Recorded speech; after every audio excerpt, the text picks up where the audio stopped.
What is going on? Another great weekend of racing all over the place. I think the only place that didn't really race this weekend was GNCC.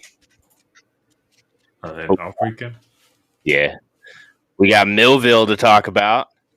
Some other stuffs. All the stuffs. Millville is pretty good. All the stuffs. Oh yeah. That's I got to hang out at the track, stream it on the old cell phone in between races. It was a good time. Trying to figure out what's going on a cell phone is always great.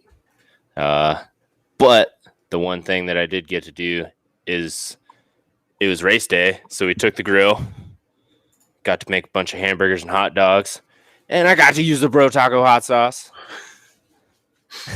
with brotacofoods.com, code PTTG for 20%. It goes on everything, man. He's got enough flavors. I can't wait for the Radberry to drop. I think he said in August.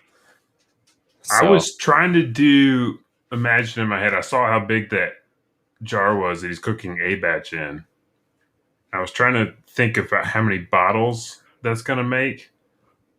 So I knew how many to buy. Oh, yeah? You going to try to beat me to it, dude? Is it going to be a race? I just don't want to run out. That's all I'm saying. If it's anywhere near as good as the Brap sauce, which I just had on my dinner before the show, I don't want to risk running out of this limited edition thing in like a month. Oh yeah, that's all. Just don't eat as much, dude.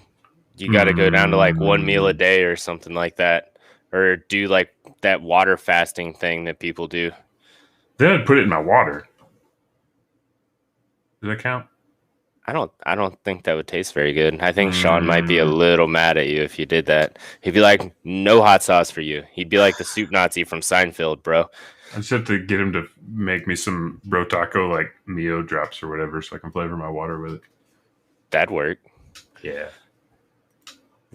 We also got Sunstar Sprockets and Chains, sunstar-braking.com.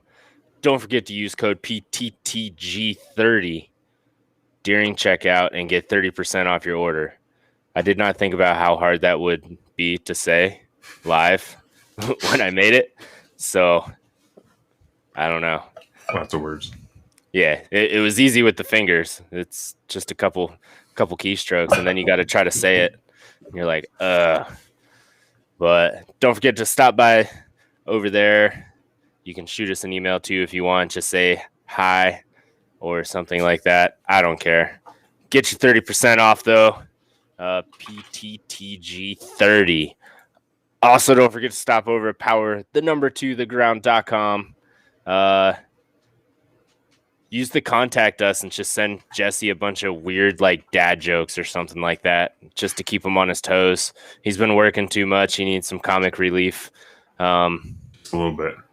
Yeah. I miss where he used to do you do like a small donation or something like that, and he has to do something stupid on the air in front of everybody. I miss that. He needs to bring that back. I definitely miss using it. So Jesse, if you're listening, either right now or in the near future, whenever you get done with work, bring that back. You gotta.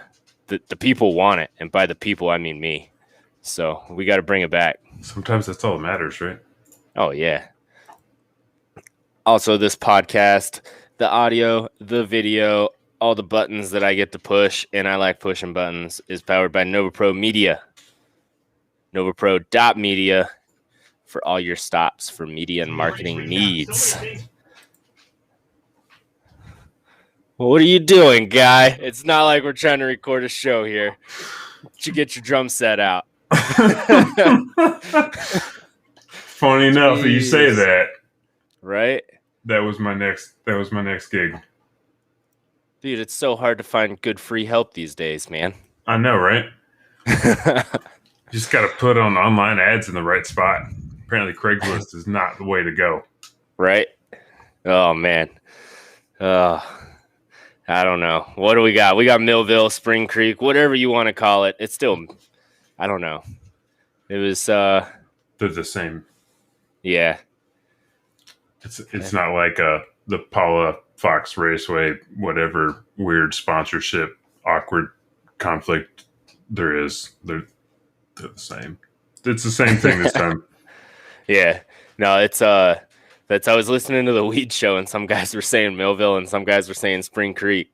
So I guess it just kind of depends on what your preferential wording is. I like Millville. Millville's got a little bit more history to me than Spring Creek, so I'm gonna call it Millville.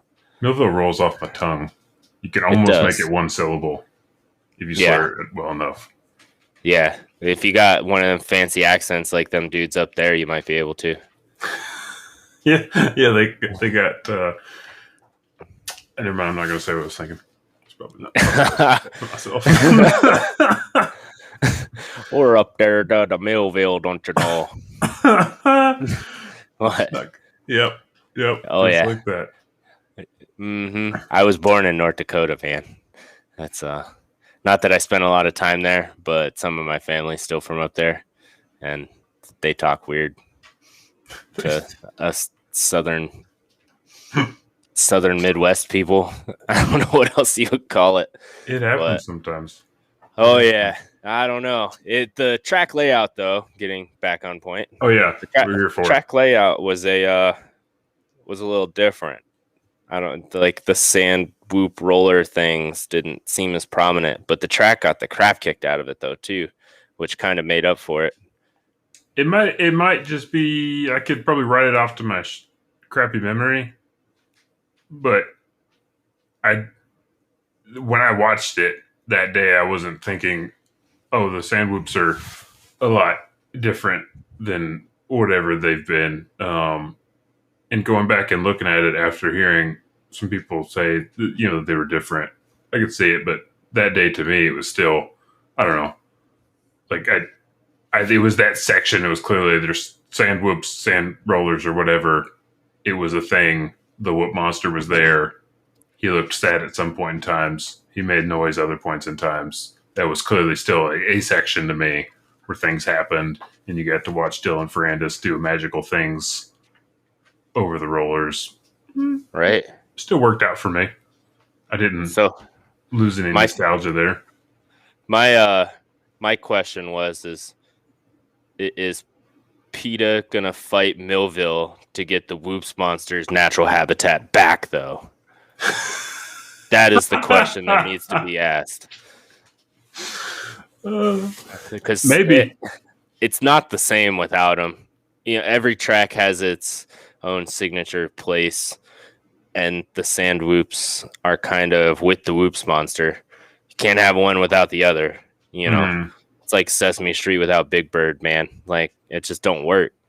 So I don't know. I'd like them to come back, and that's what makes Millville to me. But the track was super rough, real gnarly. So kind of made up for it, but I still missed them. The track definitely looked. It had its spots, and again, I'd probably have to go back and look at more years in the past to kind of see how the track would go with the track prep. I was trying to watch it this weekend, thinking about the conversations they've been having about the track prep on all the tracks and what they've been doing on it. Yeah. And while there were some corners, like some of the downhill right-hand corners or downhill, uphill, bottom of the hill corners, those definitely had their ruts in them because it's kind of hard not to end up having those rut out with the way those corners work. But watching some of the racing, it still seemed like there were plenty of opportunities for guys to go outside, inside, outside on some of the corners relatively easy, while some still stayed rutted. But it wasn't, every corner wasn't just a pick your rut and go type thing. Yeah. Because, Barsha, we'll end up talking about it. There was a lot of corners where he was definitely using up the whole thing, making people work to get around him. Except for that one time Kenny blew his doors off. But. Yeah, we'll get to that, man. That's I don't know. Other than that, I mean, we got the 250s. Jeremy Martin came out swinging. Alex Martin came out. He came out. I had to actually go back and check his standings to see if he even raced, but that was a little rough. didn't do too hot with that 39.20. No, not at But he was all. clearly the more banged up of the two brothers going into the weekend. Yeah, but they both picked the weekends they wanted to come back. Yeah. If he was that banged up, it's easier just to keep the helmet hanging for a week. You know, because he still didn't get any points. So what's the difference if you race it or not? If you're not going to get points, he got 1 point. Ooh, big one. I mean, yeah. I think he probably thought he was going to get better than 20th going into it. If he was in a spot where it's kind of like, hey, I'm going to ride. It's my home track.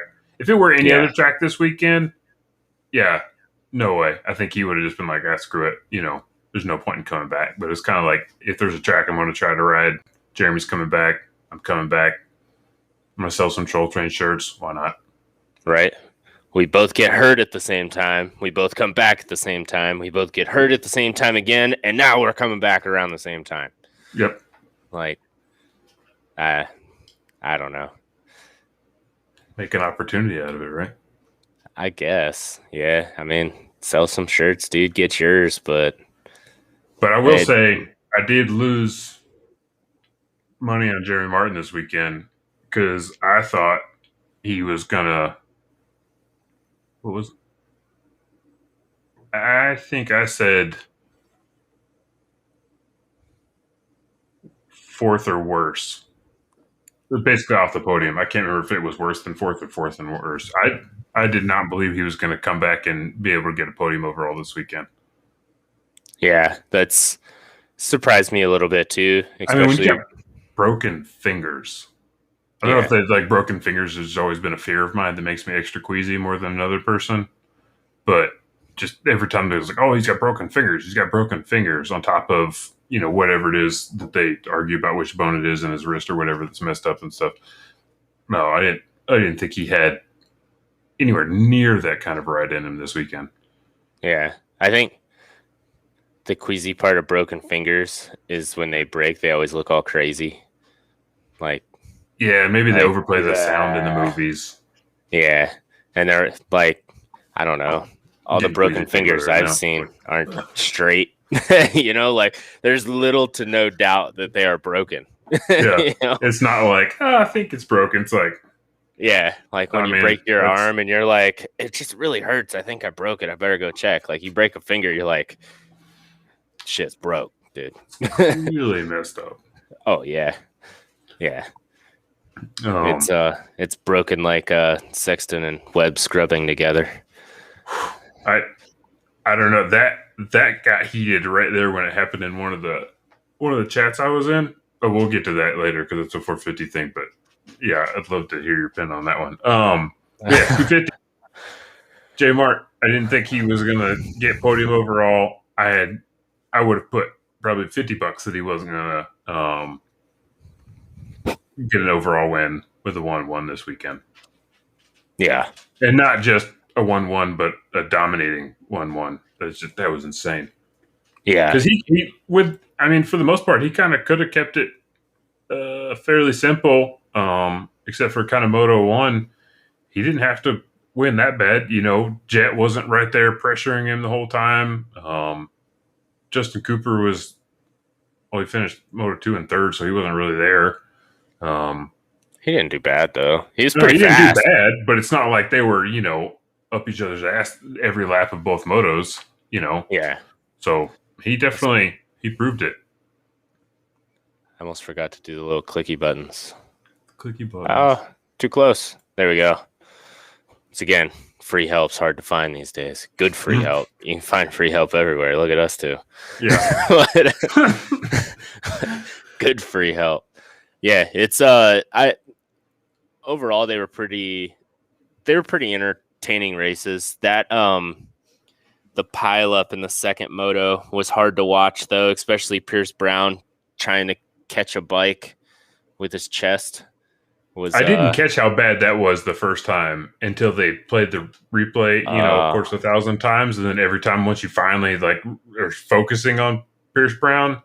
Oh yeah. Yeah, that was not good.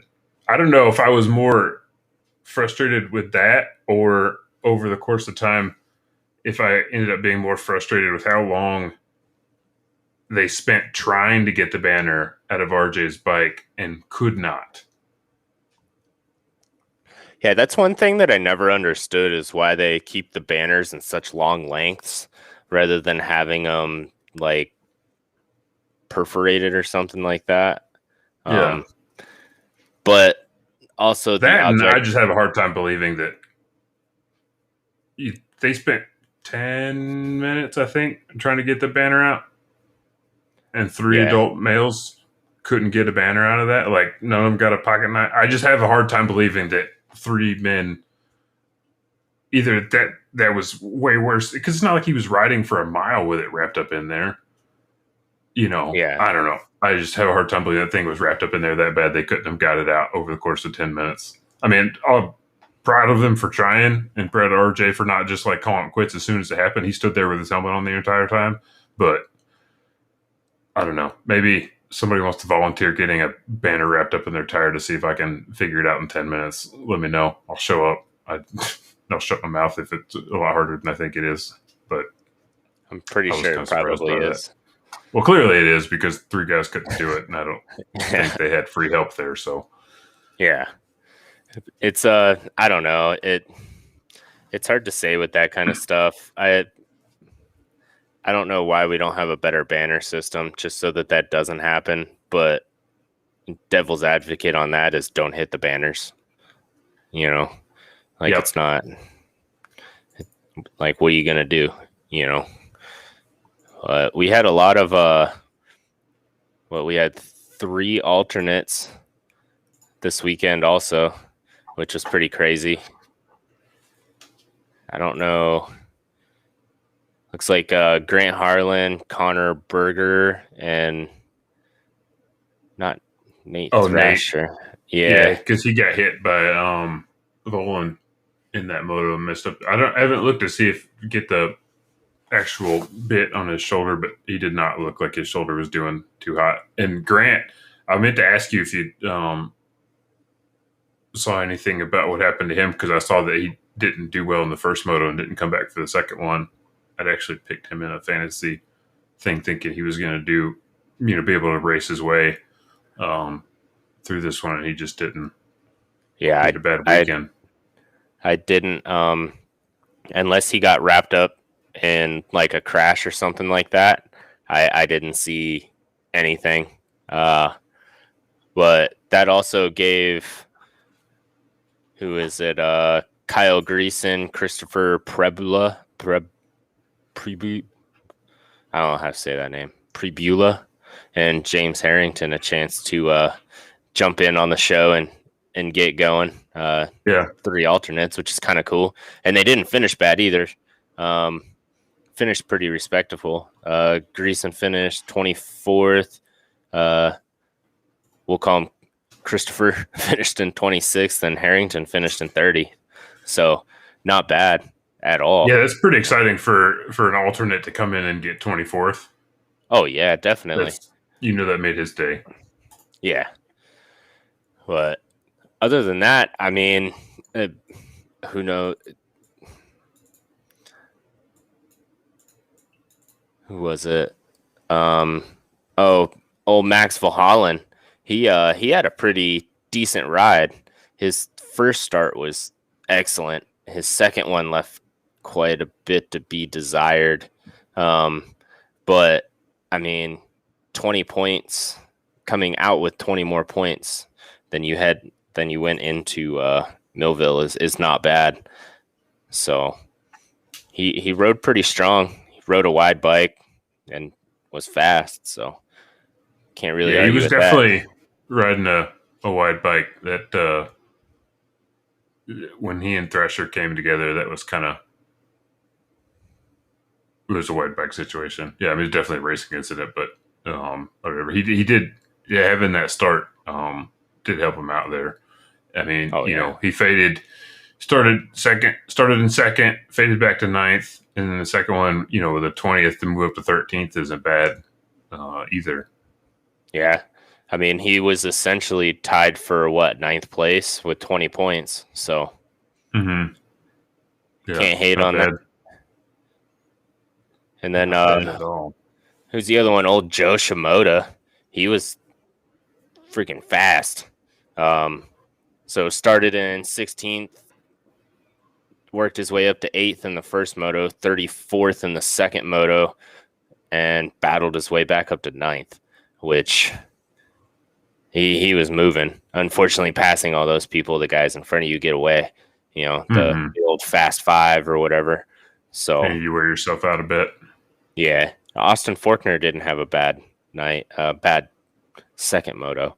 His first one was the Forkner that we know of 2021 outdoors with a 17-17. But yeah, it was I don't know, that I'm surprised more people did not get hurt though in that second moto, with everyone just completely jumping on each other. And then, we had Jet Lawrence land on, who was that, Jalik? I think he landed on. Last weekend. Was that last weekend? Yeah, that was last weekend. I got too many races stacked up in my head, man. Yeah, where he ripped the exhaust off or whatever. Oh, this weekend, no, he went down. I think is that what last weekend when he jumped onto Jalik there and fell over. Maybe he did something to his exhaust last weekend too. I don't think it was bad. This weekend was obviously where that right exhaust pipe was tweaked out and sticking out really far from when he went down. I don't remember who he got. I think it was that accident. Maybe maybe I'm just putting too many Jet Lawrence wrecks together. Because he usually doesn't wreck, man. So it's he's actually been keeping it up this season. It's I would have probably put money on him having a higher number of accidents this far into the season. Oh yeah. And that's speaking of that wreck, man, I hope Pierce Brown's all right. That, I mean, it's not every day. I think they used the words cut his knee or maybe sliced his knee, but I think they said it wasn't as bad as it sounded. Okay. It looked like it was horrible. Rough, but I don't think he, cut his knee in half. Yeah. But he definitely was not doing too hot. Let's see if that makes it a little easier. I can't see these on my phone, so while I'm doing this. But go ahead. Grant Harlan didn't race the second one because his motor gave up. They had to do a bike swap or an engine swap in between the first and second practice session. And then the motor gave out in the first moto, and then he didn't have anything to use for the second one. That makes sense, I guess. Can't argue with that. Pierce Brown is apparently planning on racing the next 6 motos, so I guess his knee's not that bad. I guess it's more of just a cut. Oh, nice. It looked a lot worse, man, watching him flopping around on the ground, and then bikes almost landing on him, and then to me it looked like he caught that bike with his chest. Dude, either the fender front wheel, or the handlebar. It just looked horrible from the camera angle. And then I was a little nervous for him on that one. What was it? Yeah, Jet just took him right in his right leg, just hit him right there in the knee. Ooh. Oh Ooh. Yeah. That's knee injuries and finger injuries, man. I'm out. I don't want to talk about them. What was it? You'll be all right. Let's see we got the points. Oh yeah, so we do. I'm just looking through my notes to see.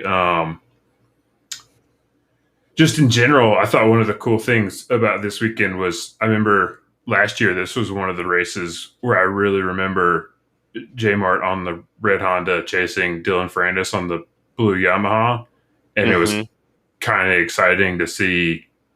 J Mart on the Yamaha up there this year, but I was really hoping that it would have been kind of funny to see J Mart on the Yamaha and one of the Hondas right behind him. When he was up there in the front, it would have been kind of a cool role reversal. Because they don't tag each other. Yeah, Yeah, Isn't for this sure. the one where Ferrandis rolled him up in the bottom of the hill? I think maybe. I can't remember. And then actually, when you're talking about Volan too, I forgot. I was thinking about him and Thrasher, but Volan actually was doing. He was riding a wide bike for a while because he had Hunter behind him, and Jet was behind Hunter, and he was doing a really good job of keeping them both behind him for quite a while. And then Hunter was trying to get around him, and they got into a corner where Jet was able to take advantage of it and got around both of them. Yeah. And then Hunter still couldn't get around Volan because Volan was just riding the wide track or taking the fast line through some of the kind of switchback corners there. Yeah. And it was really exciting to see him do that this weekend. But then, I think that was... Yeah, Jacob just didn't even have it in the second moto. Like in the sand whoops or the sand rollers this weekend, there was times when Mosiman was... I think that one time Mosiman came up behind him, and Mosiman was, kind of doing a more long-legged Dylan Franz type move through him. And Jacob was just doubling through him in the second moto. He just didn't have the energy, or didn't want to try harder. I don't know. I mean, he came out with the red plate, with the points over. Oh, he was pushing. Yeah. He was definitely trying to go, leave absolutely nothing out there. Yeah. But that's I was just glancing at this the season statistics. If Joe Shimoda could ever figure out his starts and not come across the line in 14th position almost every race, he'd be right up there with those guys. I think he'd probably. I mean, there's no reason why he shouldn't be in front of Hampshire and Martin with the seasons that they've had with injuries and breakages and DNFs and DNSs and all that. Like it all comes down to that start, and a 14.2 and 6th place in points. That tells me that you should probably work on the starts, buddy. Oh yeah, the starts are killing a lot of them. With this being 12 motos in now, we're past kind of one or two really bad ones like ruining it for you. But even then, when you're looking at that, Hunter's average start being an 11, it's kind of amazing that he's in 3rd place in the championship but he's got a little bit more time on the bike than Joe does. But I still remember one of the first rounds, Joe was pretty adamant about, or straightforward about, just saying, yeah, I sucked at starts, and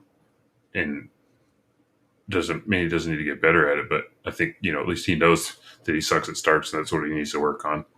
Oh yeah. Well, plus Hunter's 1-1 definitely helped him out a little bit as far as getting up there in the top 3. Where Shimoda has, 0-0, 0 moto wins, 0 overalls. That's definitely going to hurt. He's still hanging in there, though. You got RJ Hampshire, who's usually a pretty good starter, who's got a couple DNFs. He's closing in on him pretty quick. Justin Cooper and Jet, I have a feeling, are going to be battling back and forth. Hopefully it goes. I want to see it go down to not necessarily the last moto, but the last weekend. I'd like to see that. Hopefully Hunter can stay pretty close. He's got to figure out them starts as well, though. Jeremy Martin, usually bad starts, but he's strong in the later half of the motos. So I can see where that happens. Plus he's been racing 250s forever. Yeah, he's got quite a few years on the rest of the field. I think he was considered a veteran 250 rider when Cooper. Oh no! I think he raced 250s with Tomac and Roxon in them. Yeah, he's older than Roxon, I think, or is as old as Roxon. Yeah, that's crazy to me. 8 years old. Yeah, but I think the next closest guy other than his brother is is Hunter as far as age. Maybe Justin Cooper. I was going to say, I thought it was, Colt Nichols and Cooper they've both been in 250s for quite a while too.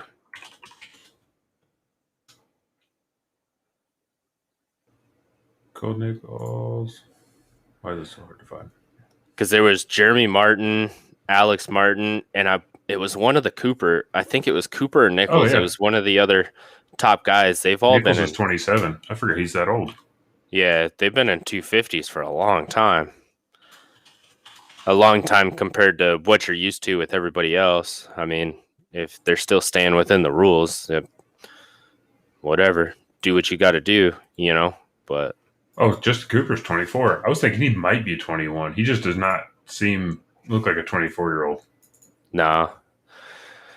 But I don't know. How about them 450s, though, dude? 450s. Let's see. The 250s. Yeah. I think that's about it for the 250s. 450s, though. Where do you want to start? I don't know. I don't know. Let's see. There was a lot to talk about, man. So yeah. So, the most recent thing I had in my memory was, you're talking about Pierce's crash looking kind of crazy. Like he might not be able to come back from it. Kenny, dude. I mean, granted, he didn't look destroyed when he finally climbed onto the mule, but watching that accident, that was not comfortable. He got destroyed. So what messed me up, which our buddy Skyra kind of brought it up, and then I was like, well, maybe there was a bike issue and we just didn't know about it.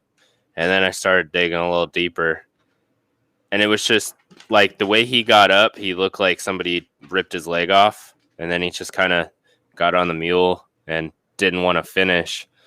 But I feel like if it was anybody else, they would have tried to finish. I mean, Chase Sexton had to have gone a good 6 feet in the air off of that just from getting high-sided, and he still got up and finished in 7th spot. There's no reason why Kenny couldn't have pushed forward. I think that I could see. Maybe by the time I think he definitely had a good point. I was thinking about that today because I think you said something too somebody said something about, there must have been maybe something wrong with the bike too. Because I imagine something got busted up with the bike there. But even then, if the bike's not perfect, if you're knocked out of breath for that long and, say maybe 2 minutes has passed before you're even thinking about getting back up on the bike, just from even a quick kind of knocking your air out or something. I mean, it definitely would have been a hard call, but if I'm last, they've already done one full lap before I even think I'm okay to ride the bike. If the bike's even can start or is okay to ride, I don't know if it's worth me risking it to try to get up to 20th for 1 or 2 points. 1 or 2 points, it could come down to it in the championship. You need those, but the risk to get 1 or 2 points, if it would have been a half a lap or 2 corners or something, and he was right there, but if it would have been a whole 2 minutes or something, which I think it was, wasn't it? He was down long enough, a little bit longer. I think it would have been a red flag by the time they came back around for a lap. Yeah, I mean, I don't know. It seemed like it was a lot longer than what it was, probably because it's TV and they weren't really following anything else from what I saw. They were just kind of watching Roxon. Mm-hmm. But it's I don't know. Maybe it's just me, but if I'm fighting for a championship, I'll do whatever I have to do. You know what I mean? Especially this late in the season. For one, he's doing real well. He's doing better than anybody else thought he probably would do in outdoors. 100%. But just jump on that hype train, bro. Be your own conductor. Get out there, even if you're just rolling around. We saw a guy last year do a whole moto on a flat tire because he didn't want to quit because there was a possibility he could win the championship. You know what I mean? Like, if you got the wind knocked out of you, you got the wind knocked out of you, kid. We all do. You know, it sucks to wreck. You know, that's why you try not to do it as much as you can. Mm-hmm. But at the same time, it was definitely a critical moment for me to be critical. You know what I mean? Like, I don't know. And the way he was hobbling, it was like he ripped his leg off, and you can't really see what happened to him, so nobody really knows except for him, and I doubt Sexton remembers what happens or what happened, you know? Yeah. So I don't know. I just, it felt like the Kenny of old, man, where he just lacked himself for too long. You know what I mean? Where by the time he figured out, hey, I'm all right, like, I'm not all busted up like I have been in the past, it was too late, dude. You already quit the race, you know? Like, it probably would have been better to at least get through make it to the finish line and then pull off, because at least then it's just a DNF and not a DNS. It looks a little better on paper to me, you know? But it's, I don't know. Even if you complete one lap, though, what's the worst that you'll get 40th, but it'll still count as a moto, you know? Now you're just no motos, you know? And the bike looked like it was all right from what I could see. That is one thing I did not get to look at. I did not look at the bike to see that. I was just automatically assumed that he was probably just, you know, a little bit worse than knock the wind out of him type thing. And then I was thinking that's, you know, by the time you're one lap down, that's kind of hard to come back from. Well, that's like when he jumped up or got lifted up or whatever, when he stood up, it looked like he destroyed his knee or something the way he was hobbling around. So I was like, oh, okay. And then when they did the little, like the update on him where they're like, oh, he has no injuries. He was just a little banged up, a little nervous type of deal. I was like, come on, guy.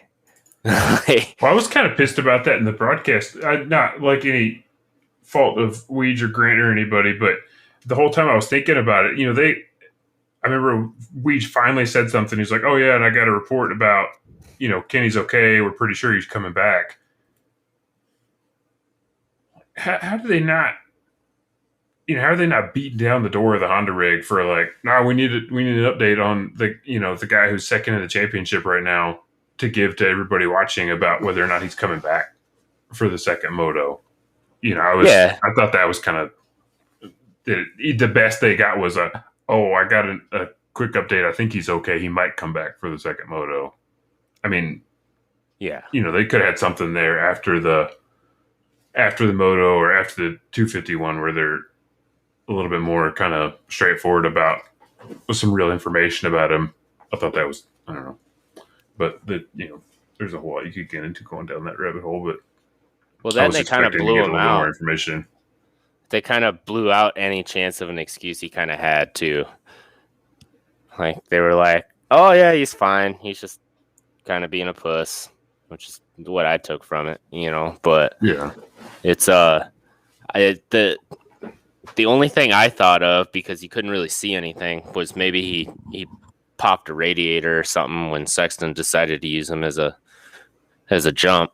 But there's a lot of little things that could have happened on the bikes. You know, we talked about it in Atlanta, you know, when he went down, and, you know, we gave him kind of credit that just even his levers being off or handlebar being tweaked a little bit could just cause a big enough difference in the whoops. You know, all things else being equal, and that, you know, for him to get hit by 3 bikes like that, there's a pretty good chance that multiple small things could have been messed up on that bike. Yeah. It made it hard for him to come back. It's Supercross whoops. We probably won't know. Millville, though, is kind of a weird comparison. Well, I was just saying, like, that kind of difference, you know, if like that was one thing, we're talking about bars getting bent, affecting whoop speed. Here's a bike getting run over by 4 bikes, probably a better chance of like multiple things getting broken on the bike. Like you said, maybe radiator hose or rear brake line or Yeah. You know, no, like I enough. get I it. definitely would have loved to have seen him like hop up on the bike and be like, "Fuck this, guys! I got it." You know, that would have been a woohoo moment right there, because that could have just made that whole moto even more exciting than it already was to see Kenny, you know, plowing through the pack, or at least knock over A-Ray. Make it back to the mechanics area and let your mechanic hit it with a hammer once or twice and be like, "Oh fuck, I don't know what I'm gonna do." Yeah, right. You know what I mean? Make it look good. Been like, we tried. I did a thing with the mallet, and it was like it didn't make a noise, so we got to go back to the truck, guys.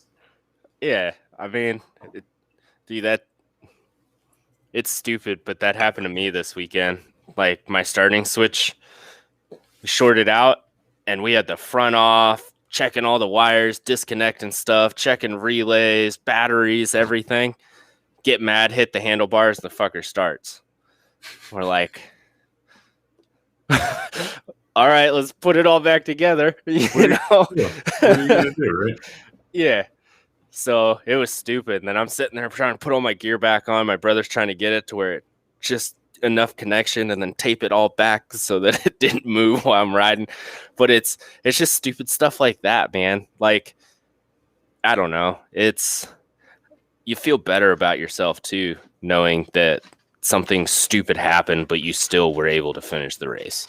Yeah. You know, and I feel like Kenny is somebody that is definitely, he needs that mental game, man. And I know he came back in the second one and won it, but I mean, I can't imagine when he gets home or got home this week that's not like, he's not thinking about that, you know, like, could I have at least went out and tried to salvage at least 1 point? Because you're telling me a sore Kenny is not faster than the 20th place guy. Like, are you trying to tell me that? Because I don't believe it. You know what I mean? Yeah. Well, that's what you're saying. You know, like it could have been a whole number of things. And yeah, I don't know. I'm putting my faith in that. Like, I hope that he's got that drive that you're talking about, to where, like, if everything was okay, you know, or the bike was in a position to do that, he would have said, "Screw it, I've got this. I can ride through it. You know, it's worth risking it to potentially only get 5 points or something." To where it turned a 13-point loss into an 8-point loss or something, you know, like that. That I hope, I believe he's got that in him, and that there must have been something else that we just couldn't see by, you know, what they decided to show us on the camera. But he didn't even check his bike, dude. Like, he didn't even make an attempt to see if it ran. He just got on the mule. Well, that's the piece we didn't see, right? That was the rest of the 2 minutes when they were following the rest of the guys around the track that we didn't get to see. Yeah, he just hopped up, checked the bike. Oh shit, it's broke. I'm gonna lay back down and let him pick me back up when the camera gets on me. Yeah, just lay back down. Talk about playing possum. Yeah, I don't think that happened. But it's yeah, I mean, I don't know. And that's, who else was there? Was some of the other guys got kind of caught up in craziness, like Ferrandis and Plessinger, man. I think they both fell twice. I mean, shit, AP went from 33rd to 9th. Ferrandis, 24th to 3rd or 5th. You know? Yeah, AP said he had a bad start. And then did you hear him say in one of his interviews, he said he just chugged a bunch of coffee before the second moto and all of a sudden was feeling 1,000 times better? I mean, whatever works, man. It's I'm surprised that, you know, I don't know how strong that coffee was, but he must have not been feeling it to risk caffeine for a 30-minute moto. That just sounds like a bad way to kill your heart rate in the first 10 minutes and then suffer the rest of the time. I know a lot of guys that'll do like take pre-workout before either like an endurance race or even a long moto. Not 30 minutes, but like a 20-minute moto. They'll take pre-workout, man. And it's, the weird part is like they're so acclimated and they're running on so much endorphins that like the pre-workout or maybe even the coffee just helps just stimulate the mind enough to get you hyper focused. And then it usually the adrenaline carries the rest of it. Yeah, like usually at this level, man, like, yeah, he might have been jittery or whatever all the way up until that 30-second card popped up. And then he was probably in the zone, man, like just ready to go, you That know, makes sense. and They do have a lot more adrenaline dealing with it. I was thinking through more of, like when I'm out for 2 hours or something, if you don't take caffeine before, and, yeah, especially anything longer than 30 minutes, you really got to think about the caffeine and how much caffeine you're taking, and one or two cups of coffee is a lot different than an energy drink even. yeah. And so it's definitely a little different, but just not what I expected for him to be like, oh yeah, I just chugged a bunch of coffee and felt 1,000 times better. That was kind of surprising. Oh yeah, Um, yeah. But I mean, I don't know. It affects everybody differently, man. mhm. Like we don't know how much caffeine he takes before he trains or during the week or Oh yeah, it's anything like definitely that. a So, per person thing for sure. oh yeah, For sure. But yeah, he was not in his interviews. He was not happy with how he was doing this weekend. At least his motor held up this time. Uh, through yeah, that, but yeah.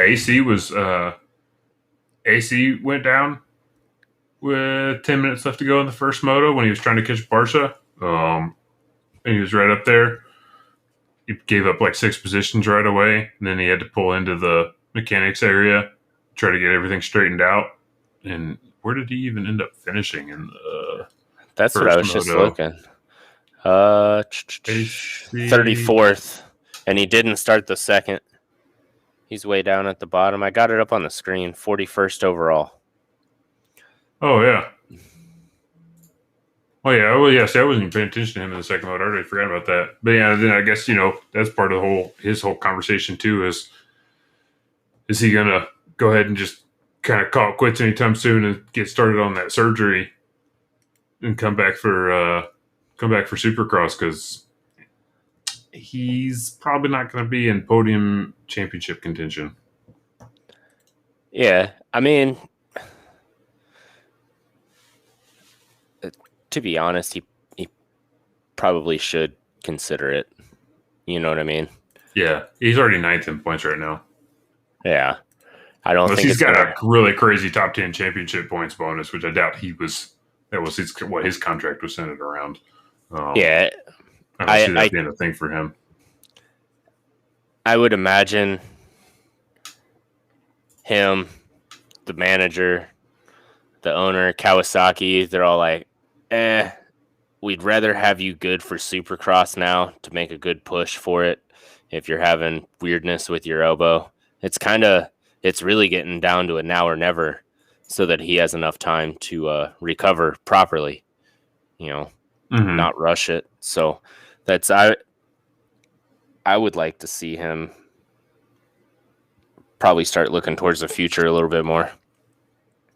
Yeah, I mean, I definitely wouldn't give him shit for doing it. No, It's just sad that we couldn't get to see him be at his full potential this season like we wanted to. But I'd rather see him call it quits early so that he's at his closest to full potential for next year. yeah, that's kind of how I feel. Like I'd rather he's young and he's fast, so I think he could do good things in Supercross and Moto. Man, he's good at both. He's not the best at either, but he's really good at both. And so I think if he can get his elbow nerve dealio figured out, it might be the AC that we all know and love, Mm-hmm. And you can kind of tell by his vlogs that like it weighs on him. You know what I mean? Like he knows he's better than what he's been doing, and he Yeah. knows what the issue is. So he's talked about it a lot. Why not fix the issue, man? You know what I mean? It's I can't see anybody. I can't see anybody judging him for it except for people that are just dicks. You know what I mean? Yeah, that just don't like AC is really the only Or reason that I see it. don't even like themselves. Yeah. But anyways, yeah. on to the next though. I will say that Moto 1, I made a note of it, and I'm glad I made notes to look at, because I would have forgotten about it. Eli, dude, where was he credited with the start? What does it say right there? He was credited with the 14th start in Moto 1. Yeah, 14-3 and 9-4. So check this. Justin Barcia, as you see up there, got the whole shot, right?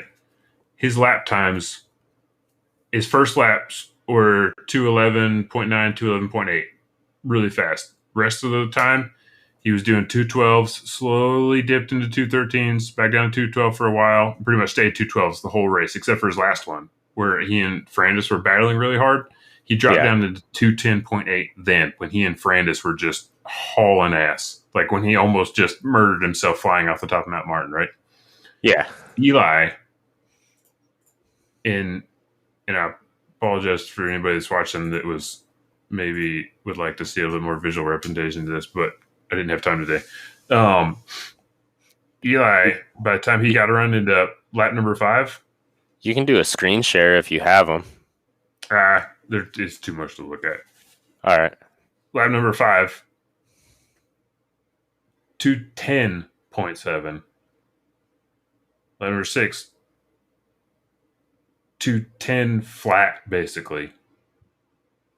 And then lap number 7, another 210.6. And then then he runs into something happened, did a 212.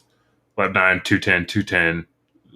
And then he doesn't touch 212s after lap 4, with the exception of lap 8. And that's when he's running into lappers. And even then, he was hauling ass on the first moto. If he would have gotten a better start, probably because he probably got hung up and Kenny getting run over, he might have. This was the Eli like first moto kind of stuff that we haven't been watching. I think he's had one decent first moto where he actually had some speed, but with a bad start. But this one, man, he was on fire. It was insane. Yeah,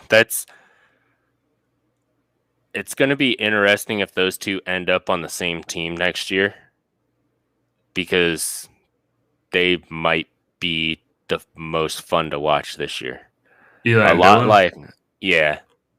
like watching AP and Mookie battle during Supercross back and forth. Like, they're teammates. You know that they probably shouldn't, because if something happens, they both get taken out. But to watch them go back and forth was great racing. I mean, they had some battles. And so far in the outdoors, it seems like Tomac and Ferrandis, they don't like each other to be in front of them. Once they kind of catch wind that one or the other is around them, you just both start seeing them push hard. So maybe if they take it to the practice track, man, we'll see some crazy races next year if that contract happens. I wouldn't mind seeing Tomac on a blue bike, blue crew, but it'd be different or nice to see something different. Yeah. But it was just insane to see him, because this weekend I was really excited to see the 450s go first, and to see if maybe the 450s getting a super clear track really provided something totally different for the first moto for them. Which it looked like it could have been. I wasn't expecting Eli to like a fresh track, though. I was expecting, for him being a Moto 2 guy recently, it was like maybe he's more of a beat up track guy, and that's just going to be the thing. But that was not the case this weekend, at least for Moto 1. And then, even then, Barsha got the whole shot, and he just stayed consistent and held it. Dylan had a 5th place start, so he had some work to do to catch up to him, but he caught up to him. And man, they were doing it. They had some really good shots of them going up the mountain, where Dylan was doing a couple different lines from that kind of triple and then the single into the kind of the little rollers there, and he was trying a couple different things behind Barsha on those last few laps when he was really close to him. And then finally, I think it was the last full lap, he finally did the same line that Barsha was doing. He might have tried it the lap before, and it was clearly faster. And just watching him go up that hill was so sick on the rear wheel. And the same thing with Barsha in the second motor. They had a really good shot where I remember pants got a little tight just watching. I mean, how steep that hill is. If you couldn't tell on the podcast, that hill is ridiculously steep. And when those guys are on just the rear wheel going up that hill, their bike is past 45 degrees. It's up there. The fact that they're hanging on is insane. Yeah, they're hanging onto the bikes, and that the bikes are getting traction and still going up over that. It's nuts for how fast they were going. But it was exciting to seeing Dylan try the different lines, trying to catch Barsha through there, because Barsha was still at the top there. They take around that left hand corner. You could see it. I shared that Instagram post in Discord earlier today, where I think Anton or somebody was up there taking shots of all the guys the way they were leaving there, and most of them were on the inside. But it was a really good shot that you could see how far off to the side Barsha was going to just carry and shoot down off that hill every single time. It was that whole hill was exciting to watch those guys, and then so many good passes coming down it too.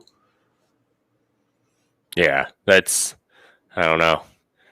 Then what was another fairly notable was we spoke about it a little bit earlier. Well, Cooper and Sexton, man, both scrubbing opposite ways at the same time. Like, oh man, those are the kind of things that you talk about and like will happen in a video game, but they don't happen in real life, man. Where are you at on that one? I wrote it off as a dumb racing incident on both their parts. Like, to me, those guys were side by side for just long enough going into that. Yeah. To realize that, like, hey, we are close enough that just out of, like, it should be a rule in your head. If you're within arm's width of another guy going up a jump, do not whip in their direction. You just don't do it. That just seems like it's a thing that should be ingrained in their head for, like, worst case scenario, if they would have both, if they both would have whipped to the right, so like Sexton's still whipping towards Coop, but Coop's head towards him, that could have been a wheel head thing. Yeah. Maybe. I'm not trying to exaggerate. I'm just saying that, like, the general idea is don't point your wheels towards the other guy when you're whipping over a jump. I know when you're going up it, there's probably some times where you're like, crap, if I'm going to whip, I got to do it this way because of the way they were coming over it. Yeah. Or just which way you're more comfortable. But I was just more surprised by the fact that both of them were like, fuck it, and just whipped into direction. One of them doing it, that's one thing. But both of them, I just would have assumed that's much more of an ingrained rule. And I wrote it off as a really dumb incident for both of them. The weird part was who would have guessed them going up, because neither one of them drifted either way. They both went dead straight. But who would have thought that they both would have whipped or scrubbed that hard to close up like a gap like that?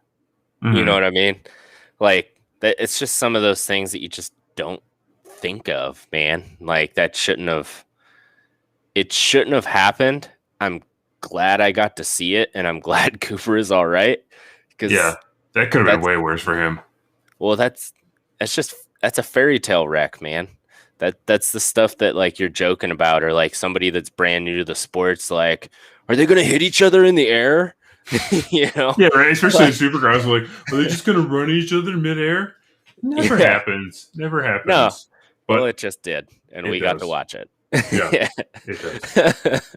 And not only did they, like, hit each other, it was that magical thing where, like, well, then you get to explain the physics of, like, the gyroscopic effect of the wheel and, like, why it really made it that big of a deal. Because, like, they just tapped, but he just ruined his whole thing. That, and they're both spinning the same way too, which was weird. Like, it was pretty cool. Like I said, I'm glad Coop was all right, and he still managed to kind of battle his way back, but watching him try to save that bike in the air also was pretty spectacular, that he didn't just immediately bail out. Yeah.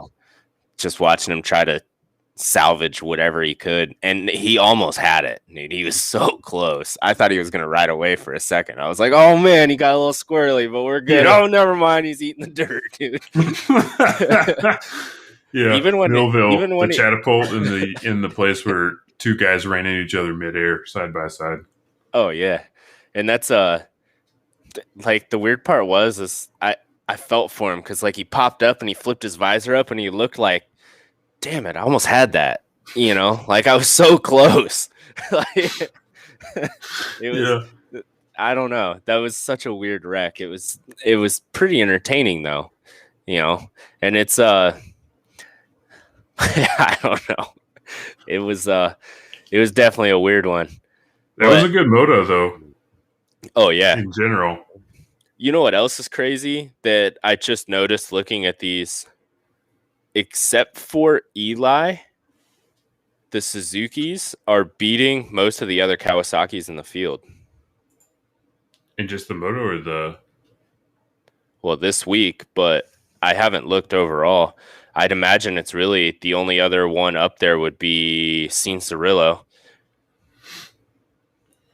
Yeah, Cianciarulo is the only other Cowie guy in the top 15. The rest of it's KTM and Yamahas. Yeah, but like if you look, yeah. Oh, and the championship points I was talking about. And then you got 2 Suzukis in the top 15 championship points. Oh yeah, well that's Rod Bell showed up on a Kawasaki, and it's not 17th and 20th are the next closest ones. The rest of them are all dominated, man, which is weird because like you don't expect that, especially during Supercross. It seemed like half the field was green. Now they're not. There was one was it the 450 class that was the Kawasaki class? Because there was one class that you could see all the non-factory guys, like all the privateers, were Kawasaki, and then there was one class where the privateers were all KTM, and I can't remember which one was which, but you could see it on like the colors. You're right on the broadcast. Yeah. Whenever the privateers were out there, it was all one color. Yeah, and I just can't remember which one was which. And that's I did hear a rumor that how Kawasaki does the team green deals, like their contingency or whatever, that they were having issues with that. So I wonder if maybe like all the Supercross guys or something like that soaked up a bunch of it. But I did hear where they were denying dealers team green stuff. So I wonder if maybe that was if that has something to do with it. I don't know what kind of contingency KTM has, if they do have anything like that. I know they have the Orange Brigade, but I don't know how deep it rolls. Yamaha has a good contingency program. Suzuki, I think they had some good contingency last year. Did they? But I don't remember this. I haven't heard anything about it this year. Suzuki used to be the shit with contingency. They used to be the best ones, like when I was growing up and stuff. But we all know how that went in the last 2 years. But I don't know. And it's weird because, like, you remember Kawasaki switching over to their own motorcycle division away from their heavy equipment and stuff like that. Like, I wonder if it's all connected, man. Just sitting there from thousands of miles away, connecting some dots, kind of following the money type of deal. I wonder if something happened within that. But it's just weird that there doesn't seem to be that many Kawasaki's outside, let alone that many Kawasaki's even making the race, dude. So yeah, it's Yamaha's, and it might just be too, and it could be something like that, but then it could also just be something where maybe contingency is about the same, or maybe Yamaha finally stepped up just enough to where maybe if it's even $250 off, everybody's more on the, I want to be on a Yamaha. If I'm going to ride a privateer bike without a lot of work, I want to ride the Yamaha. Who knows? Yeah, that's I don't know. It's just weird. There's a ton of Yamahas in there. Yeah, well, there's not even that many Hondas, to be honest with you, either. It's all KTMs and Yamahas, or KTM umbrella bikes and Yamahas. It's kind of weird. I wonder if the Hondas has to do with a mix of contingency, and then maybe the privateer guys just not being comfortable enough with that new bike this year to where nobody wants to jump on it just yet for the privateer program. Well, that's with most contingencies. With most contingencies that I've ever dealt with, it's usually like you have to have the newest, within like 2 or 3 model years of the current year. So a lot of them are 2 years. Some of them were 3 some years, but so I can't imagine that being it, Oh no, I was just saying that not necessarily contingency related to the bike. I was just saying with the new model, guys Oh yeah, just not wanting to ride it, the new model, not being as comfortable with the new model, maybe. yeah. I don't No know. reason to jump on the brand new bike just yet or something. But even then, they could still race last year's bike. Yeah, I don't know. A lot of different factors there, but it would be cool to know that kind of stuff. Yeah, and I don't know it. you Um, know, but other than that, I mean, they were pretty straightforward races, man. They weren't bad. They were pretty good. It was another entertaining weekend. the We got to second see. 450 one was not bad.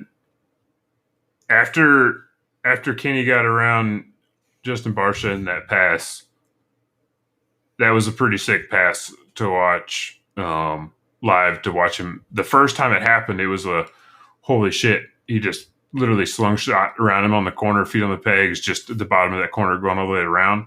But then you watch the replay. I don't want to take it away from Kenny. He was going faster than Justin Barsha through that corner. But Justin Barsha did have that little bit of the braking bump bobble going in before he started turning that slowed him down a good bit. So it just made the pass that much more exaggerated. But that was a hell of Yeah, a pass that he had on there. And after that, he relatively ran away with it. Dylan Francis went down once. Still caught up to AP. We went over that. Dylan actually, yeah, he went down twice in that moto. He about seventh place. Where did he end up finishing that one? He ended up in fifth. Yeah, with a few minutes left to go, he was only made his way up to seventh. Tomac was still doing pretty good.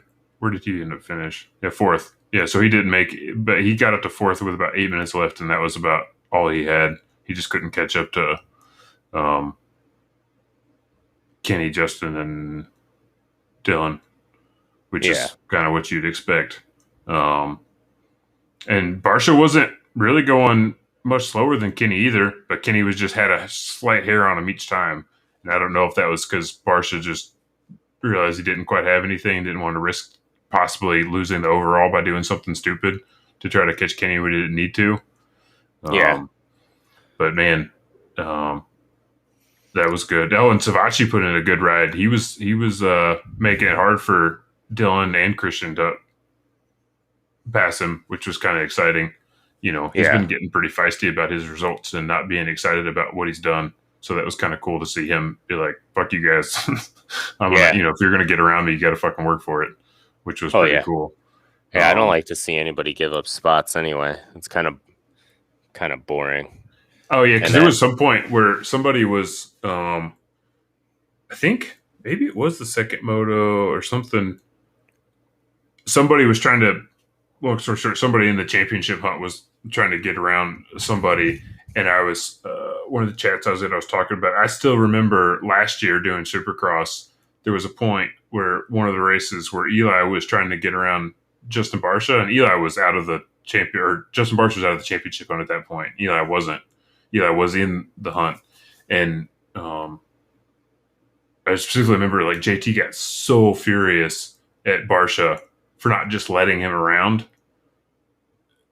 And it's like these guys are, yeah, I mean, yeah, it was like fourth or fifth or something, but you don't know what his yeah. contract's written like. Granted, he's probably more likely to know what his contract was like, but there's just, when you're up there, you don't just Yeah. let the guy go around you. You're not just out there just like, oh, let's just roll the dice Well, and see where I end up. Like I'm fucking fighting for this. I need these people to see just as how bad I'm going to work for it as anybody else, right?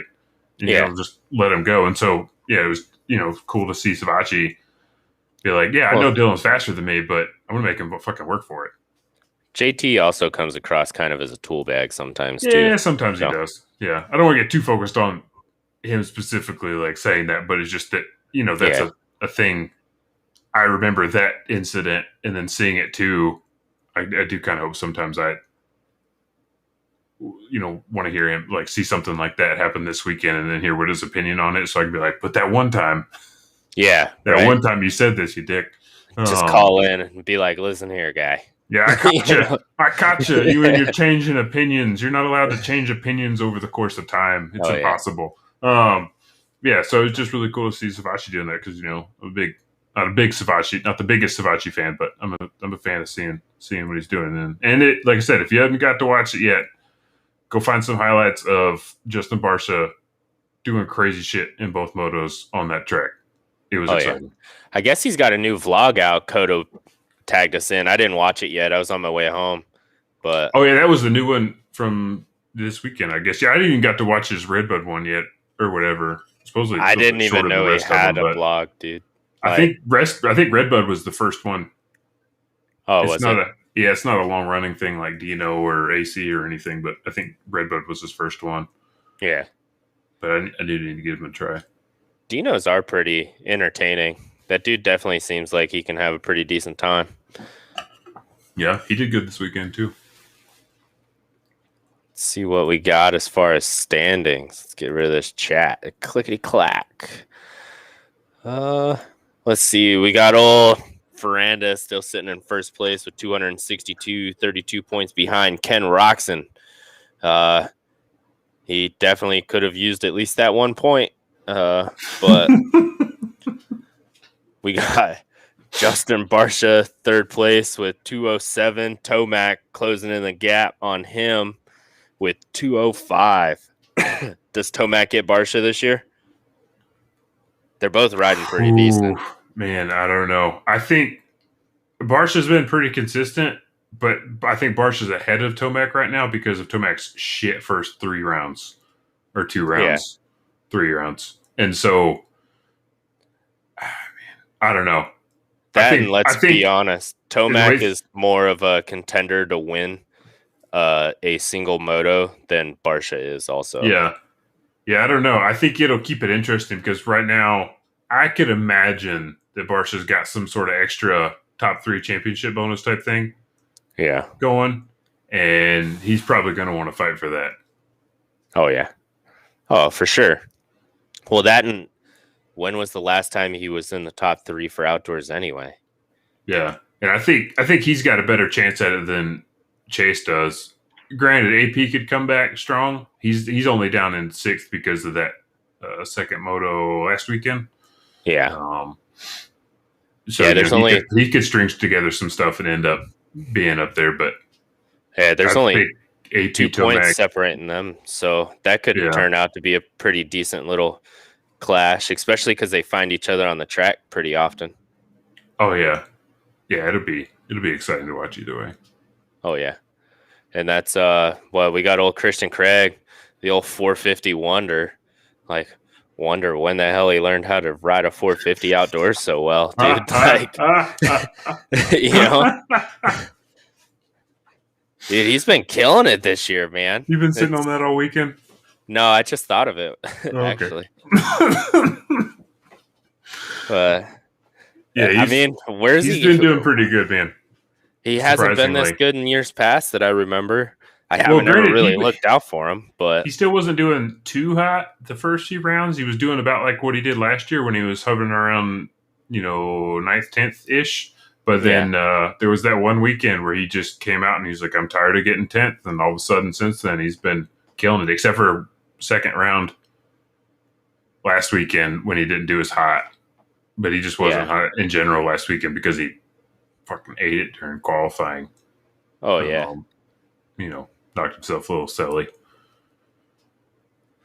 Yeah, and then we got Cooper, Cianciarillo, and Musquin rounding out the top 10. I see. Look at the 2 Suzukis in the top 15, man. I know. That's what I'm saying. That's exciting. I'm excited to see Brandon consistently. This is 3 weekends in a row now. He's been in the top 15.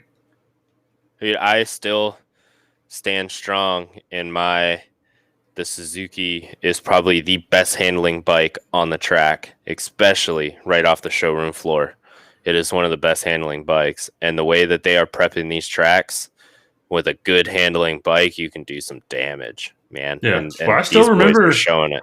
The old Freddie and Max were killing it last year on the Suzukis. They were up there quite a few times. So I definitely think it's something. I'm just excited to see Brandon. He was having some really crappy first few rounds, and all of a sudden something clicked, and now he's getting confidence building and building and building, being in the top 3. He's had some crappy years, man, to be honest with you, since he switched.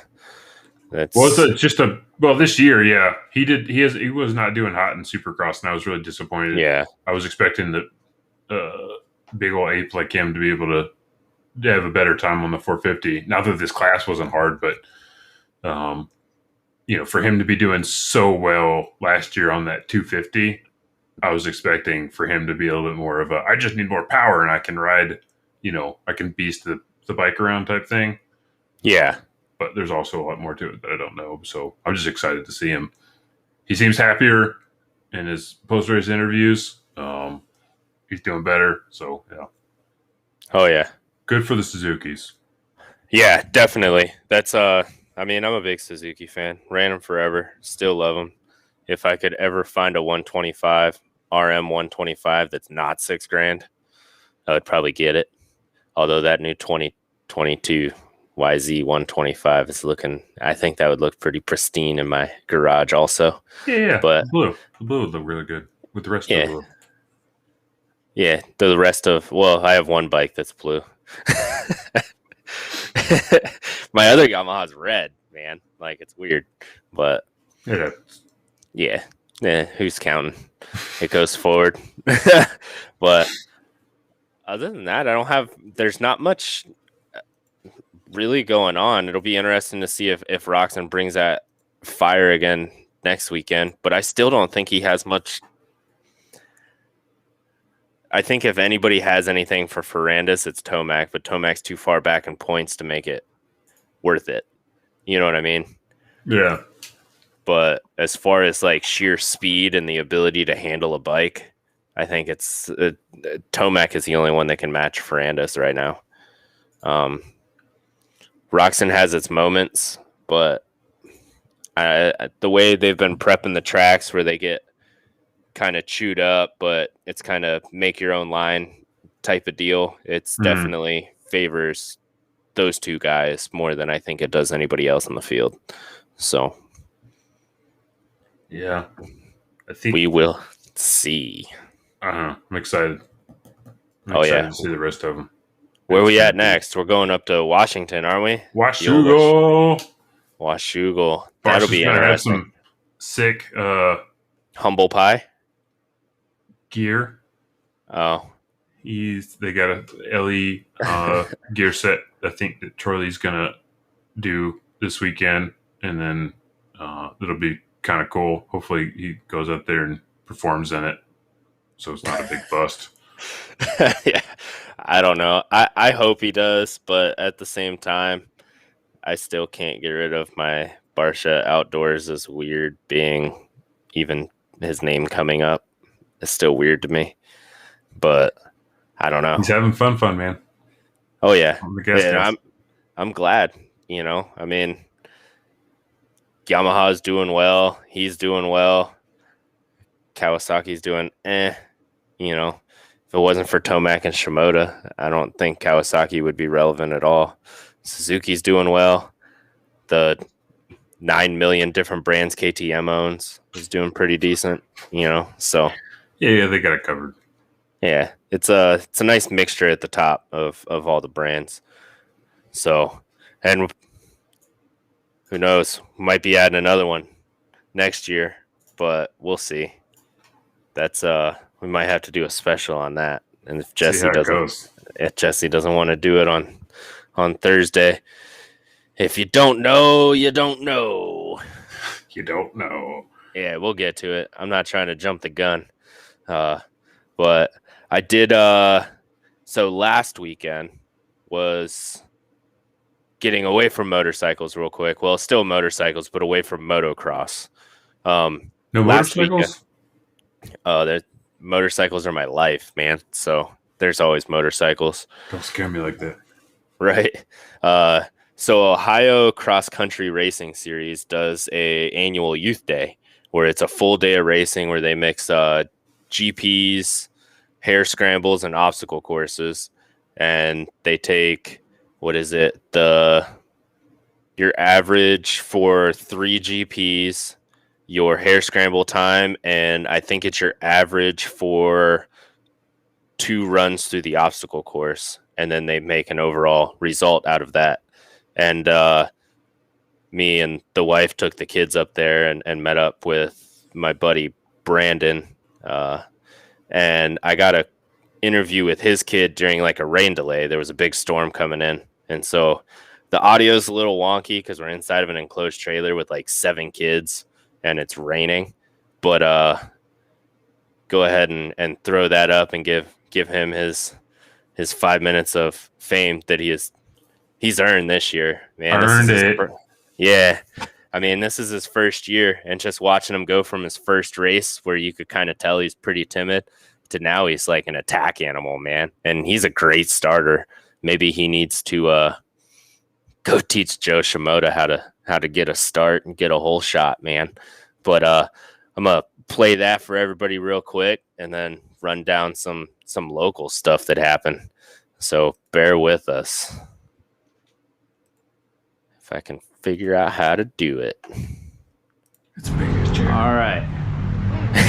So we're here with crew. What are you racing? 90 stock? Yeah. OXCR? Yep. How'd you finish so far today?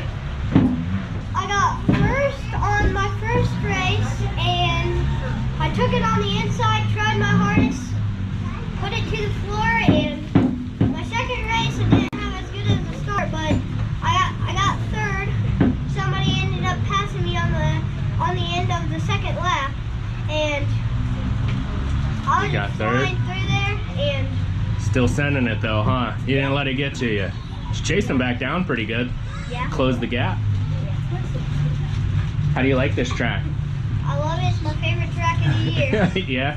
It's pretty fast, huh? Yes. How do you like that tabletop jump? Is it pretty fun? Yes. What's your favorite jump? Tabletop. The tabletop? You don't like that little one where that kid got cleaned out right in front of us? No? That's kind of a weird jump, huh? It was gonna happen to me. Yeah, that is a weird jump. That got pretty lucky that kid didn't hit us though. Hit that tree right in front of us. Are you pretty excited for the next rounds? How many more races you got today?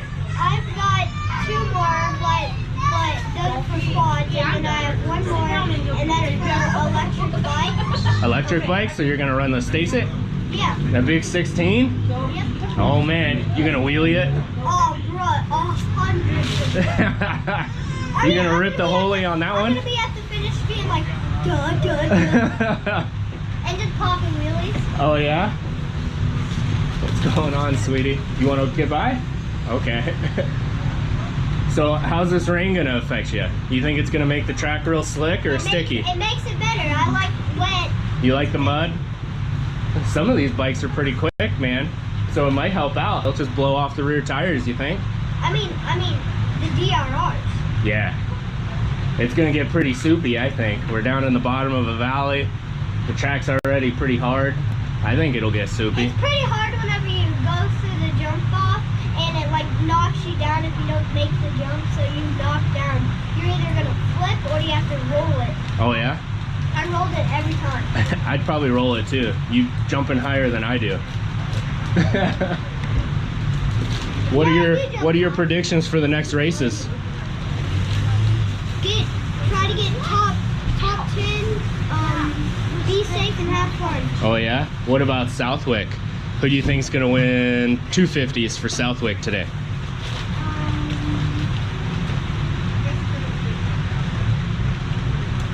Think it'd be like Jeremy Martin with a second race back? Justin Cooper maybe? What about 450s? Think old Kenny's gonna get it done? Kenny. Yeah? It's either Kenny or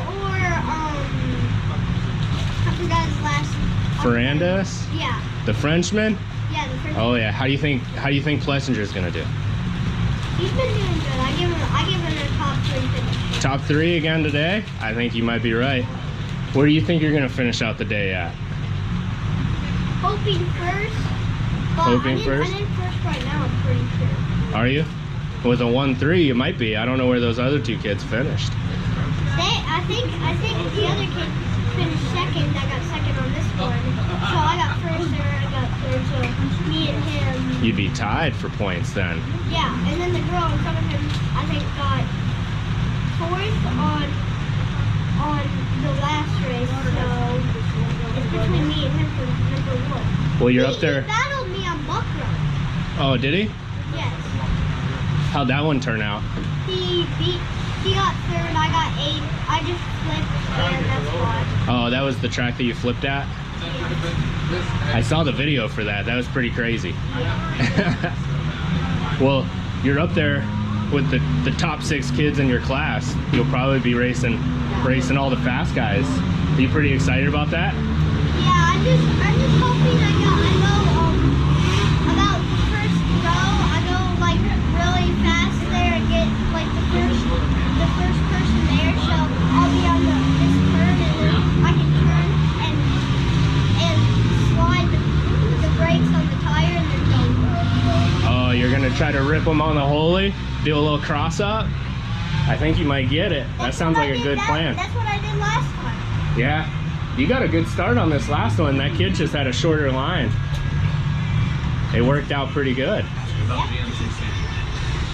Oh yeah, you're running GNCC? I'm gonna run it next year. Oh yeah? Yeah, because this is my first year. Your first year, you didn't want to run the GNCCs? No, because I just Get some experience? I'm just getting experience and on IXCR. Are you excited about GNCC? Oh yeah? Who's going to win this year? Walker. Walker's gonna win? I'll be next year, Bryson or Hunter Harwood. Oh yeah. I've met Bryson before. Oh yeah? Bryson said he's gonna still come out to Ironman and the Burr Oak. Said he's still gonna come out and hang out with everyone. So if He's good at road. oh yeah, he's got his knee injury though, so he's done for the season. Maybe I can talk him into letting me take you over to his trailer so we can see it all set up. Yeah. He's taking his quad and everything. Why? He's still got sponsor obligations. Still got to show up. Fans like you. He doesn't want to disappoint you, you know? What class are you going to run next year? I'm thinking Raptor 125. The Raptor 125?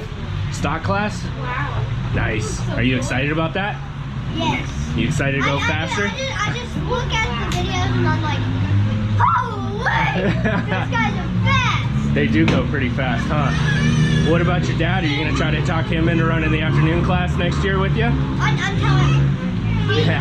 going to GNCC. I already talked him into it. Oh, you already talked him into it? Is he pretty excited? You think he's going to do... No, he's not. You think he's going to do good? Yeah. Yeah? I mean, he won the championship last year. Yeah, I know. That was pretty sweet, huh? Now he's got to race with all the big boys in the afternoon, huh? Or he might just do XCCR and he'll do XCCR and race himself. Yeah. Very true. Anybody you want to thank before we close this thing out? Your parents, brothers? My dad, mom, my friend Colton, my sister, my mom, all these people that came here for me, you. Yeah, me? Yep. It's pretty fun. I like watching you race, man. You're pretty quick. Oh, yeah. You think Tripp's going to race? Oh, yeah? Yeah? All right, man. He's going to race his Stacy. Yeah. You think he's going to race four-wheelers with you in a little bit? He'll race one day. Oh, yeah. He's excited. All right. Say bye to everybody, man. Bye.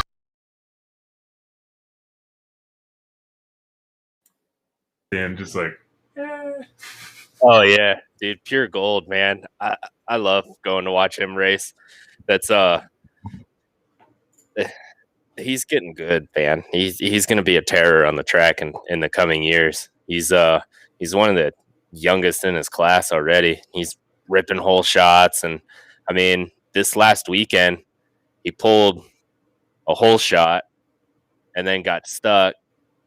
I think he went a lap down and still battled back to get sixth out of like, man, I think there was like 12 kids on the lead lap. And he still battled back to get sixth. I mean, he's a terror on that thing, dude. He's fast. that's pretty good. Oh yeah, yeah, and he's just running a little TRX 90. You know, a lot of these kids have been running them. So the age group that he's racing in is like 7 to 12, and that's a pretty big experience gap. You know, talking at least 5 years of experience for a lot of these kids. So it's great to see, man. I love watching a lot of the youth racers run. That's Sunday. I think I was there for like 12 hours, man. And the first 4 hours I was there, I think we were just going around talking to all the kids, hanging out, having fun. I think I picked up more mini quads and pushing mini bikes out of mud holes than most people will probably do like their whole adult life. And that's the one bad thing about the little kids is just because there's a puddle, it doesn't mean stop, dude. They'll bury that thing right down to the frame and you're trying to pick it up, and a lot of them don't get off, so you're trying to pick up the quad and them while they're just sitting there hammering the gas trying to get free. It's a great time, man. That's oh yeah, that's if you ever get a chance to go to a cross country race, get there early and watch the kids go, man. How some of these kids ride it's outstanding. Like, it's astonishing is really what I would say, and I'm gonna try to keep getting interviews with kids and stuff like that, and kind of, I don't know, need to bring some more youth into it. So yeah, it does help when kids see other kids doing it. Oh yeah, especially if there's any of the little ladies out there. Yeah, that's well, funny story. There was a pretty bad wreck right by where we were standing this last weekend at East Fork, and we got it was a little girl that hit a tree. We got her pulled off the track, and she was fine. She just took the bars to the hip, and that never feels good. I don't care if you're like a 7-year-old girl or a 37-year-old man. You take bars to the hip, it's gonna hurt, dude. Period. End of story. And it's so we got her all pulled off the track and fixed up and everything. And I turned around and there was somebody else coming down the hill, and it was the last lap. So I'm like, "Yeah, go, buddy, go!" And she stops her quad, looks at me dead in the eyes, and goes, "I'm a girl," and then just hammers the gas again. And I'm like, "My bad," like, get it. I'm just trying to be on this hype train, like, but it's pretty awesome. I have seen a big influx of women and girls racing, not only motocross, but also like cross country, doing some of the, like the endurance races out west and stuff like that. Oh, it's, I've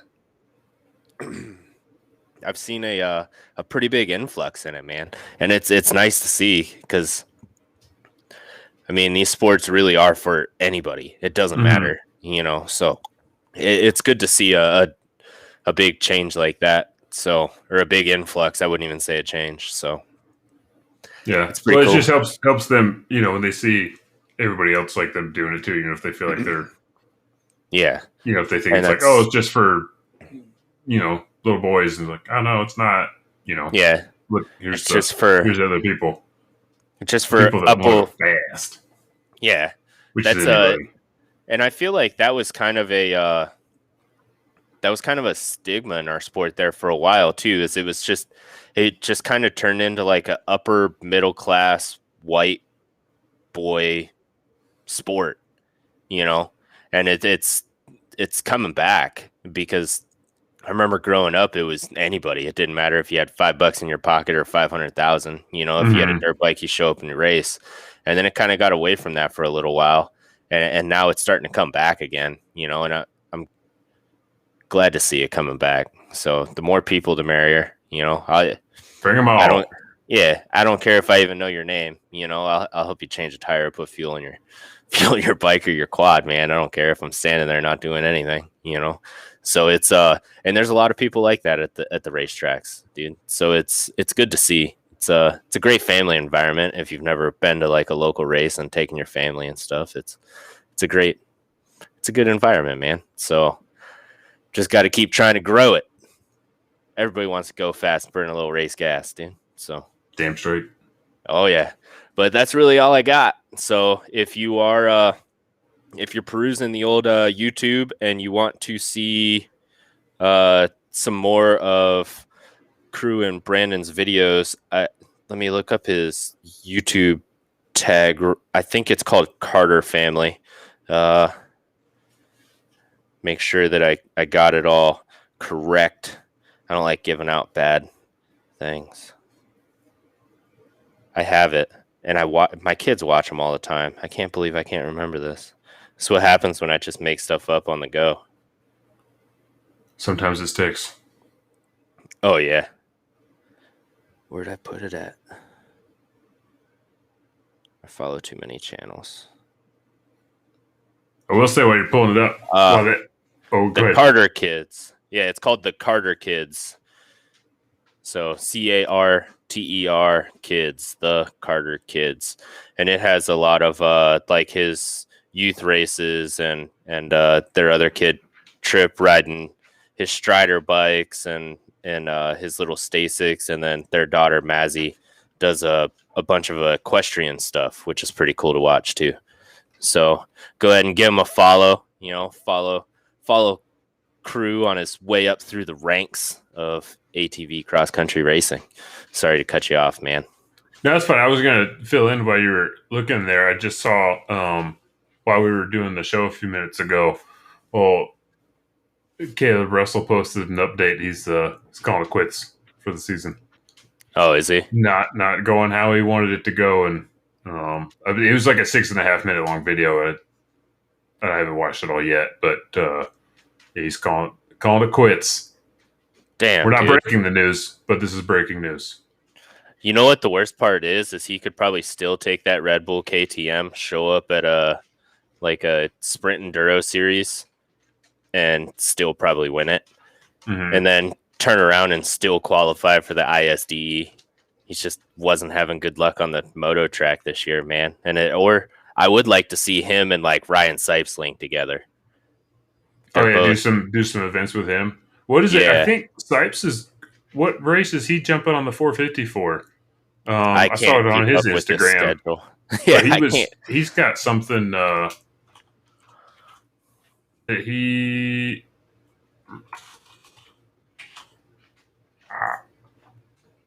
That was a great face, dude. You look like a baby bird trying to get a worm or something. Yeah. Oh, yeah. Worms in the mouth.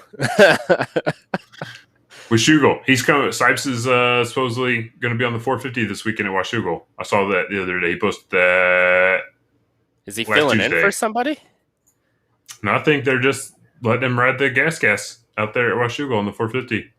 Dude, that's a long way for him to go from Kentucky, because he only lives like an hour and a half or something like that away from me. That's a long drive, dude. That's over half the country. Why wouldn't they just let him run it at Ironman? Maybe a lot more trees. I don't know. Maybe he feels at home. Yeah, I don't know. That's Ironman has a lot of trees too. It's but I don't know. That's we're gonna have to keep our eye out on that one. I'm the General fan. I mean, not the insurance, but the guy. He's the GOAT, dude. I don't care what anybody says on two wheels. That dude is probably the greatest of all time overall with everything. So you can argue with me, but I'll probably just ignore you and keep saying he's the GOAT. Just and your argument is invalid because nobody else has tried. So I know.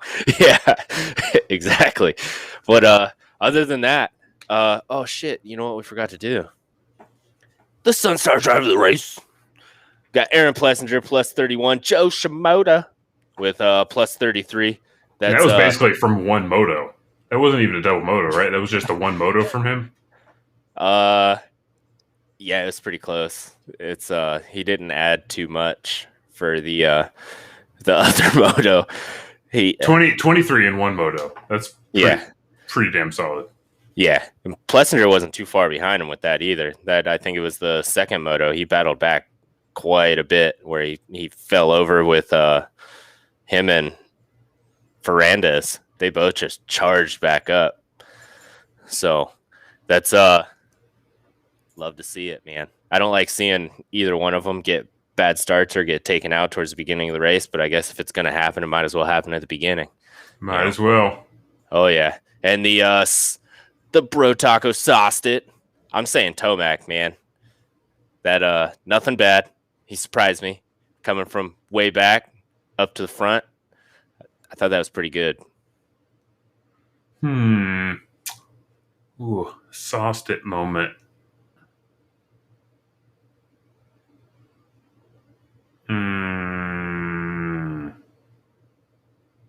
I don't even know. I might have to just default to the giant 250 pile up. I don't think it was necessarily anybody's fault, but that was kind of or I could go back and that was the big sauce pot moment. I'm gonna call that my Bro Taco sauce pot moment. The sauce pot, just throwing all the 250s in the pot. Yeah, everybody's helping making some radberry there, just sauce pot. They just kept coming. You're like, all right, it's probably done. And then like two more bikes would pile on, and then you're like, okay, there can't be any more. And speaking of, hold on a second, what was it? I've made notes of this. You reminded me. The two awesome GL quotes of the weekend. First one. Both of these legit quotes from Grant Langston. If you're going to ride me hard, I'm going to ride you just as hard. Oh, yeah. Context not needed. Second one. Literally, I don't even remember the context for this one, but he is coming. Just wanted to finish the show off with that. I think Langston Weege in the booth it makes the outdoors so much better. I like listening to those guys. I don't get cynical about GL's silly stuff like that. Like that, there wasn't a moment where I'm just like, oh, I want that retard up in the booth or anything like that. Like that to me, that's just funny because it's GL. Like he probably laughed about, bro. Yeah, well, this accent too, but he probably laughed about it. Like anybody else, with the latter quote, anybody's accent, it might not have like caught my ear as well. But like I don't know, if Ralph would have said that, I would have been like, "Fucking Ralph, what a dumb." Or something like I would have been way more cynical about it. But GL, I can laugh because I can just imagine him like chuckling to himself after he says it. Oh yeah, him and Weeds just look at each other like. Exactly. Oh man. Other than that, man, let's go ahead and get this show on the road. Got the Bro Taco hot sauce. www.brotacofoods.com. Use code PTTG. Sean will hook you up with 20% off your order. And he's pretty quick shipping stuff out. And don't forget the Radberry, not raspberry. We're not boring at Bro Taco. Radberry sauce is coming out in August. I saw him picking a bunch of raspberries. He's been putting stuff together. If you don't follow him on social media, but you want to know when everything drops, go ahead and hit that follow button, subscribe. Social media is a little bit too much for me. Just for the sweet post he put up. Even if you don't care when the Radberry drops, you're already on the email list, you should. Yeah, his 100%. Posts every day are quality. Oh yeah. Also, Sunstar Sprockets and Chains, sunstar-braking.com. Use code PTTG30 during your checkout to get 30% off your order. Stop on over to powertotheground.com, hit the contact us, and tell Jesse a funny story or a dad joke just because. Just make his day. Oh, yeah. Also, this podcast is powered by NovaPro Media. That is novapro.media. There's no .com, there's no .net, no .org. We're .media. So go ahead, stop over novapro.media. Get all your media and marketing needs fulfilled. They're great guys over there. So we'll with that, I don't have much else, man. You got anything else? Washougal, we're almost to the end of the month of July motos. Oh yeah. I want to see if anybody can go through those whoops better than Press and Bowes Flug. If you don't know what I'm talking about, look up Press and Bowes Flug Washougal whoops on YouTube, and you're gonna say, "What the fuck did I just watch?" I think that was amazing. Need to throw that into the old Discord. I will. Just because I doubt you understand what the words he just said were, other than Washougal and whoops. Preston Bowes Flug, man. His last name is it took me a while to learn how to say his last name. Oh, that's a name. Yeah. Oh, I Yeah. I didn't realize it was 2 words, the first and the last name. I thought. Yeah. I got you, bro. I'll drop it in Anyways, Discord. Also, come join don't us in forget. Discord. Yeah, join us in Discord because Jesse is working out a way for you to like live call into the show through our Discord, and it'll probably be a lot like the same way how I just played the that video, where I can share the audio and stuff like that. Dude, my brain is fried, man. It's late and it was a long weekend. Oh yeah, that, and I have like I'm a little thin up top, and the top of my head's all sunburnt. So wearing a hat and my headphones, it's bothering me. So jump on the Discord. We're gonna start doing live call-ins through the Discord so that you guys can call in and talk to us rather than just sitting there trying to text or whatever. We are gonna try to hook that up because we all about the fans. I mean, that's the only reason we're here is because we're moto fans. That's so keep your eye out for that. And it'll be a great opportunity for you to call in and either talk about what we're talking about or call us both stupid or make fun of us. I don't care. I'll go along with it. Either way, we will catch you next week. Same time, 6:30, Monday afternoon. And we're going to talk about Washougal. And the month of Moto. Oh, yeah, the month of Moto. We'll catch you all later, though. Have a good night and a good week. And if you do go out and ride this weekend, videotape it, drop it to Discord, send us pictures. I like to see it. So I'll be out racing this weekend. But you going to race the GS, dude? No. From like Starbucks to Tim Hortons or something, maybe? Isn't that what you do on GSs? I thought that's what they were for. I don't know. No, from Starbucks to Starbucks. Oh, okay. Yeah. Makes sense. Yeah, Starbucks to Starbucks. All right. We'll see you guys later.